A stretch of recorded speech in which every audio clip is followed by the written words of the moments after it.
This is to change the spark plug on a 2012 Chevy Suburban. It's the same for 2007 to 2014. This is the 5.3 liter Vortec engine, and the hardest spark plug to change is number 8. Here's the plug wire. They're all the same. They're universal. They come in a set of 8. So the hard one is back here. Back there, that's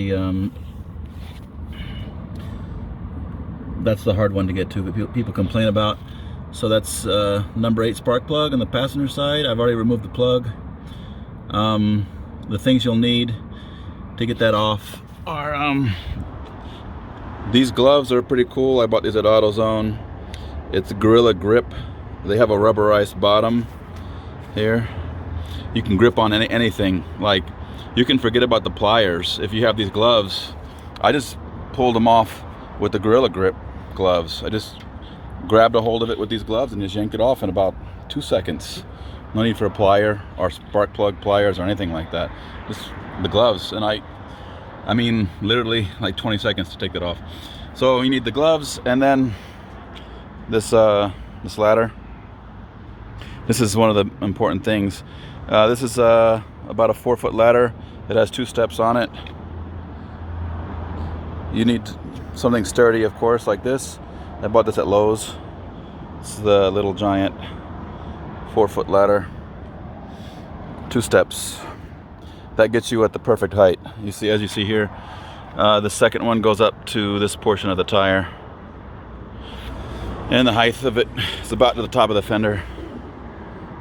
So basically, you need to climb up here, second step, and then probably put your knee right here. Don't put it on the headlight, you'll break your headlight. But put your knee here, and then your right shoulder up there on top of that engine cover. And then you'll be able to, with your knee here and your right shoulder up there on the engine cover, you'll be able to use your left hand to reach down there and grab the plug here. Pull the top off first, unplug it from the coil first, and once the plug wire is dangling, go down there and just yank it out of the block. Then that's it. That's the wire. The second part of that is getting the plug out. So the setup I have here, I don't have any swivel. I have a spark plug socket, 5/8, and I have a 1.5 inch extension. So this is a 1.5 inch extension, and then a 5/8 spark plug socket. So the way to do it is to without the ratchet, just use your hand to stick this onto the number 8 plug, just like this, without the ratchet. And once you have this seated on the plug, go ahead and attach the ratchet to it. From the video I watched on YouTube, it said to start low with a ratchet. So get the ratchet handle low, get low, and then attach it to this extension, and then pop it loose. After that, get the ratchet out of the equation, and then just use your finger to loosen it up. Then put the new plug in, and of course just without the ratchet, because the ratchet kind of gets in the way because of the tight space down there. Okay, I'll try it out and see how it works. Okay, here's confirmation that it worked. That's a 1.5 inch extension, and the spark plug socket is 5/8. So how did I get that on there? You see it fits. I mean, it's a tight fit there. It's all the way up against the heat shield. So that's a 1.5 inch extension, 5/8 spark plug socket. First, attach the extension by hand, and then put the ratchet on later. It's kind of hard to get the ratchet attached. You have to keep twisting it to get it to line up with the extension. I'll show you what I mean. Okay. Is it hard to show you? I'm doing it simultaneously. Yeah, I think I'm detached from it now.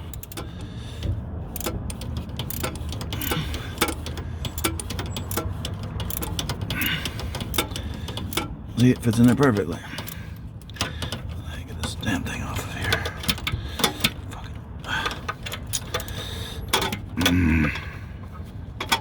Son of a bitch.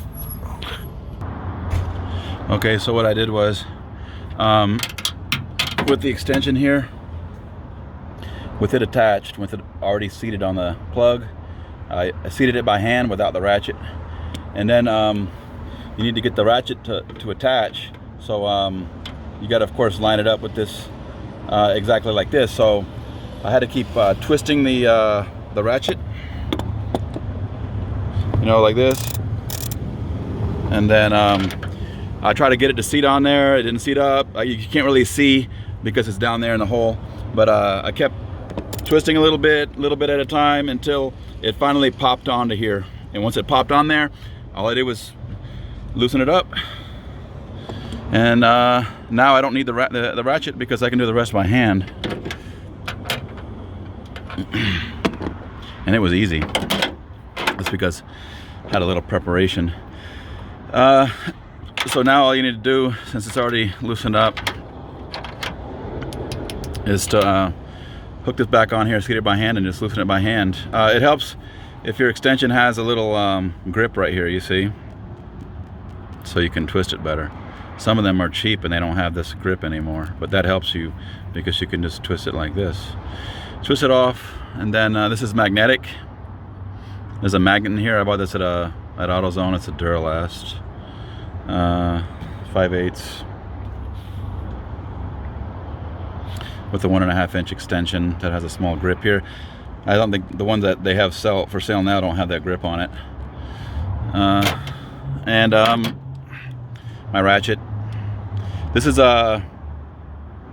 ratchet can be extended to here. You know, you see this here. You just pull down on here to unlock it, and you can make it longer. You see here, I've already extended it from here to here. It's extended. This is the length I'm using. It really don't have to be that long. If you can see the reference here, how long that is. That's the length of the ratchet, and that'll get the job done. A little shorter is not good enough. What's with another reference here? You can compare it to the battery, I guess. Oh shit! It's about a battery's width. The width of the battery. Okay, so I have to get the plug actually out now and install a new AC Delco plug. And make sure you use OEM, because using an NGK or a Bosch or whatever, it's not going to work out too well for you. I'm using an AC Delco Iridium spark plug, and you can buy them at AutoZone. And AutoZone price matches. So if you said, hey, I found this at GM Parts Center online, and you say, show me where you found the lower price, and they'll price match it right at AutoZone. They'll give you the low price, so you don't have to buy it online because AutoZone price matches. I also bought these at AutoZone. It's an AC Delco spark plug wire set, and it's actually made for 8 cylinders. So all the plugs are in one box. You don't have to buy them one by one. It's cheaper to buy it like this, and this is also at AutoZone. And if you bought it online, they should come in packs of 4. Do you see how all the plugs are in one box? If they're just in a box being thrown around, it's probably going to bend your electrode, because they should be packed like this, so they don't get ruined in shipment. You see this? They're a box inside of a box. See? This is protected in that box, and then that's in the bigger box, so you don't bend your spark plug. I've seen some where they're all bent because they're just in there loosely in the bag, and then the guy who's delivering it is throwing the thing around. So here's this, what it looks like here. Yeah, they're just all loose inside of the bag, you know. Let me see this. So when they're in the box loosely, this right here gets bent because it doesn't have any protection. So this is already protected because it's inside of this box, which is inside of a bigger box. Here's the part number for the plug: 19417055541. Go into AutoZone and tell them you want that.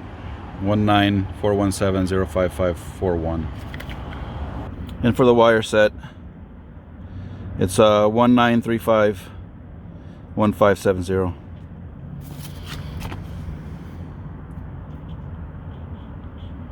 Again, that is 19351570. Quantity of 1 for an 8-cylinder vehicle.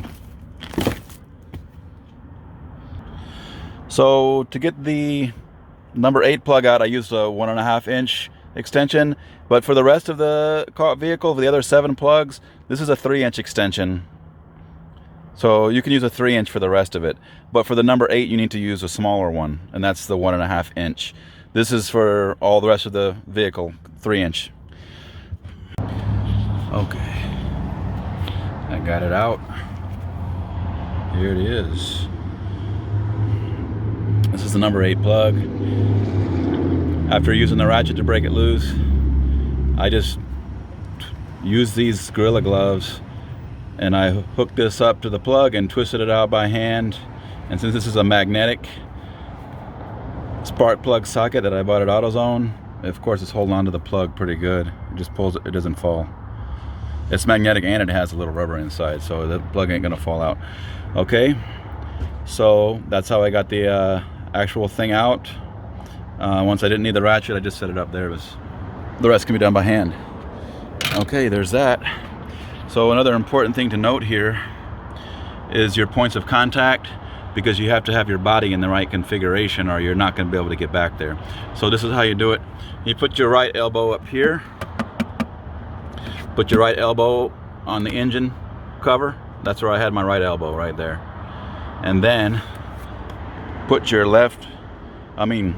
right knee here, and then put your left foot here. Like, okay, so you have your left foot right here, your left foot is here, your right knee is here, not on the headlight, you'll break it. Put it right here on this metal brace, put your right knee there, and then put your right elbow right there. Now if you're set up with those 3 points of contact, your body is in the right configuration to get it done. Then you use your left hand. Of course you'll be having some kind of good grippy glove like this glove here on your left hand. Gorilla grip. And then reach down there. And then make sure you're seated with your 5/8 spark plug socket and the 1.5 inch extension, and just twist it off. It took me like a minute, so it's actually not that hard.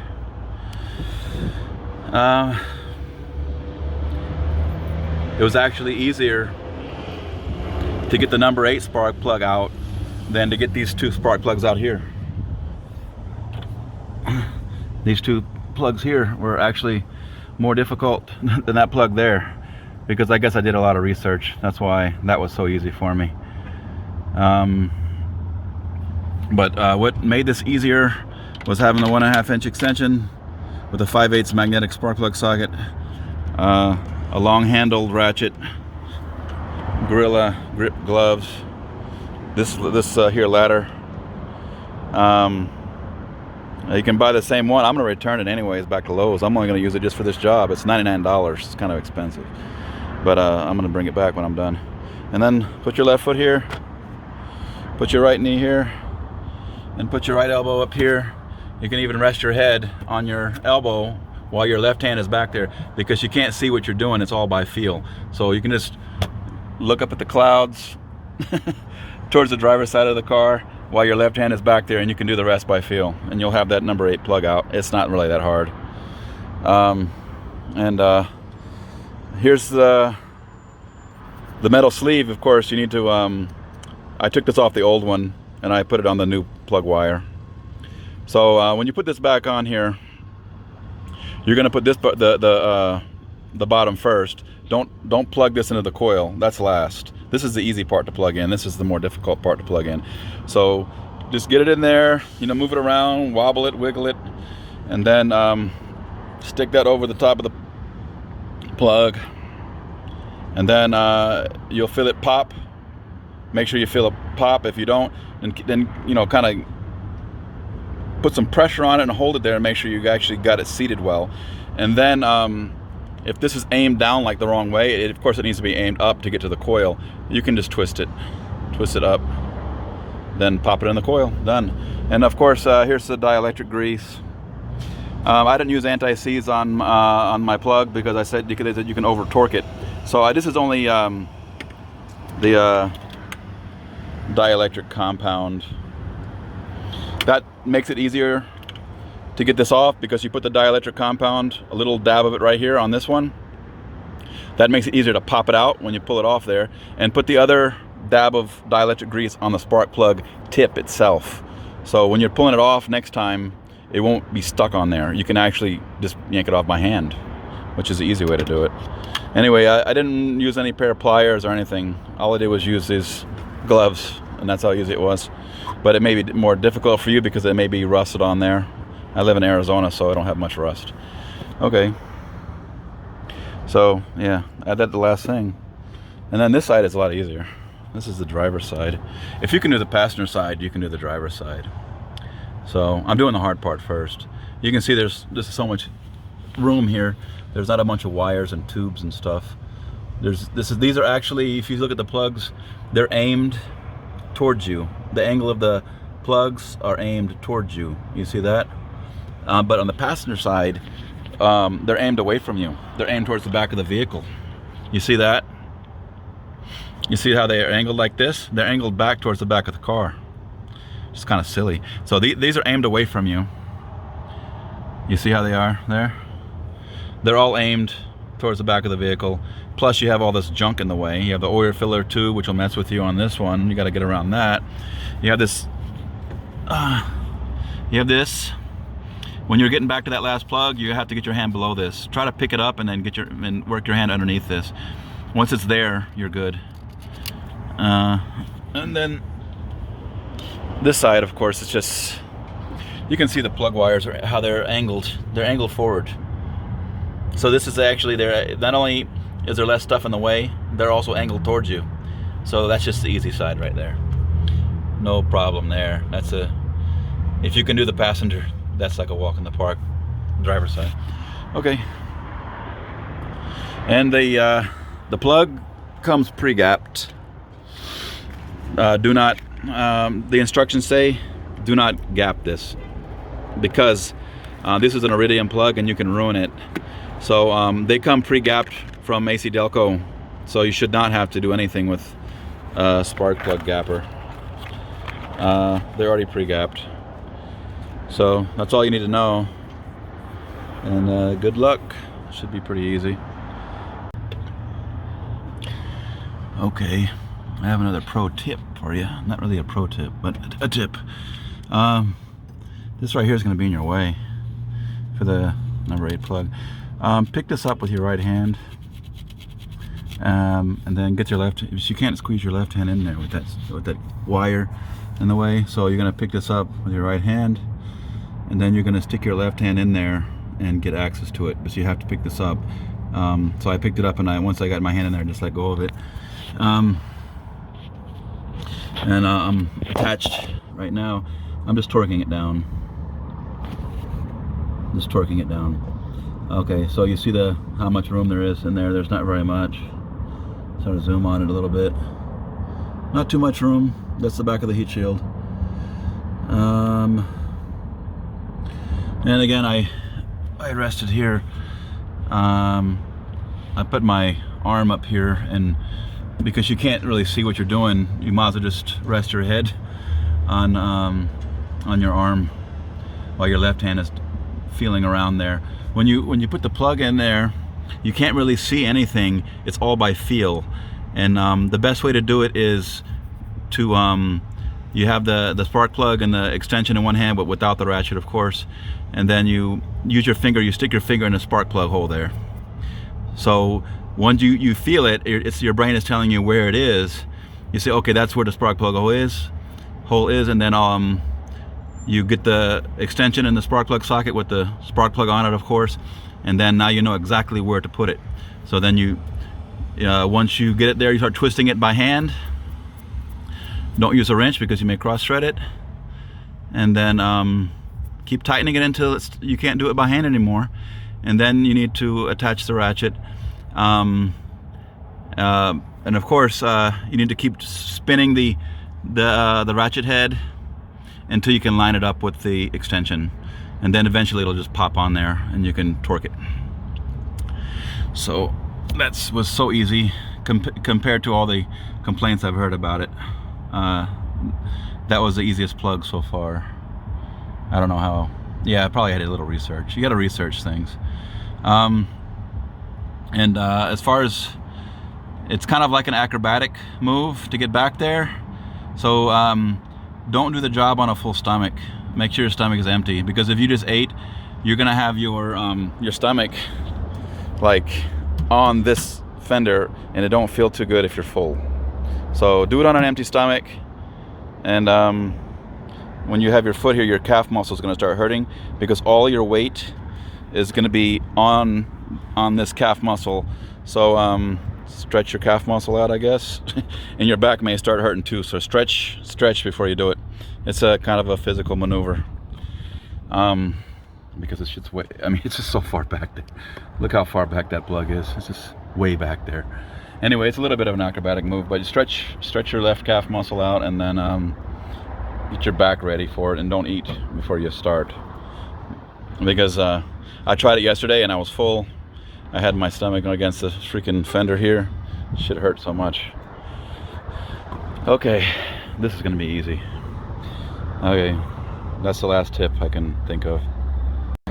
Oh, I'd like to mention a swivel is not required. There's no swivel here. You don't have to have a swivel to do the job. The 3 inches for 7 plugs, and then number 8 plug is a 1.5 inch extension. So the swivel is gonna mess with your torque. It's easier to torque it when it's straight like that. So one of the keys to this job was these gloves. These Gorilla Grip gloves are awesome. I didn't use any pliers. These are my replacement for the pliers. You don't have to have pliers. So these gloves are awesome. They're rubber, AutoZone. And this is also instrumental. The ladder, the gloves, and having the correct setup on your wrench is also important. The 1.5 inch is instrumental also. I never used a 3/4. I saw someone say use a 3/4 to remove it, and that's a 5/8. That's the only one that I ever used. It's a 5/8, and there's not even a swivel there. Some guy said take the wheel off. The wheel was never removed, and all this plastic, all that extra work, I mean, for what? I did it from the top of the engine. But the keys is this ladder, these gloves, that setup, 1.5 inch for the number 8 plug, and 3 inch for the rest of the plugs. And then those are the keys to getting the job done. Of course, to make your job easier for the next time around, use this dielectric grease on the tip of the spark plug and on the end of the spark plug wire that's going to be attached to the coil. So on both ends you'll have dielectric grease. And you don't need anti-seize. That will make you over torque the plug because it feels easy, and then you actually will add too much torque because of the the anti-seize. And that's probably the most important thing that can be said is don't over torque these spark plugs, because if you put more than 11 foot-pounds, that's the torque, 11 foot-pounds, and they're stuck in there, and you break the spark plug off, you have to remove the whole head to get that out, and you'll really be hating life. So that's the last thing I can leave you with. Don't over torque these, and don't use the anti-seize. And don't gap them. They come pre-gapped. I don't recommend buying from Amazon and eBay. eBay has a bunch of knockoff junk. You know me, I I bought all my stuff right there at AutoZone. Get in the zone. And better to do this on an empty stomach, because you're gonna have a lot of pain, because you're gonna be doing acrobatics here, and it's not very fun when you're full. I just had a cup of coffee, that's it. So I'm on the other half, and if you can do the hard stuff first, it's probably psychologically better for you, because if you can accomplish the hard stuff, then the driver's side is easy. So do the passenger side first, and then driver's side is last. Once you've accomplished that, this is like a walk in the park. It's like 1, 2, 3, 4, you're done. And hope this makes your job easy. I'll put a tool list in the description. You really don't need that much. Just the gloves, a ladder, a long handled ratchet like that, 1.5 inch extension, 3 inch extension, 5/8 spark plug socket, and preferably the one with the magnetic. And I bought everything at AutoZone, so should be pretty easy for you. Tell me if I made your life a little easier. Hope I did. Talk to you later.